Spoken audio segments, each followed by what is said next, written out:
দেখেন cake complete করে ডেলিভারির ঠিক আগ মুহূর্তে কেকটিকে আমি কি করে ফেলেছিলাম। মানে ডেলিভারির কিছুক্ষণ আগে কেকটির ছবি ওঠানোর জন্য নিয়ে গেছি বারান্দায়, আর বারান্দার গ্রিলে গামছা নাড়ে দেওয়া ছিল, সেখান থেকে টুক করে গামছাটা কেকের উপরে পড়ে কেকের কি অবস্থা হয়ে গেছিল দেখেন। মানে ডেলিভারির আগ মুহূর্তে এই রকমের অ্যাক্সিডেন্ট যদি হয় তাহলে মাথা কি হয় বলেন তো। যারা বেকিং নিয়ে কাজ করছেন তারা কিন্তু খুব ভালো করেই জানবেন। এই অবস্থায় কি করব বুঝতে না পেরে মানে মাথায় একবারে ঘুরে গেছিল। তারপরে এই তো ছোট্ট একটা প্যালেট নাইফ দিয়ে খুবই আলতু করে খুবই সাবধানে যতটুকু আবার রিপেয়ার করা গেছে করে দিয়েছি, তারপর ডেলিভারি করে দিয়েছি। ক্লায়েন্ট আলহামদুলিল্লাহ পছন্দ করেছে, সে বুঝতেই পারেনি যে এটার সাথে কি অ্যাক্সিডেন্ট হয়েছিল।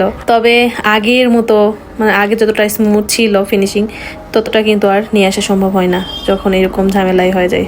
আর এই রকমের অ্যাক্সিডেন্ট আমার বেকিং লাইফে খুব বেশি একটা হয় নাই, হাতে গোনা 2-1 বার হয়েছে। আপনারা কি কেউ কখনো এরকম অ্যাক্সিডেন্টের ভুক্তভোগী হয়েছেন? যদি হয়ে থাকেন অবশ্যই কমেন্ট সেকশনে বলে দেবেন।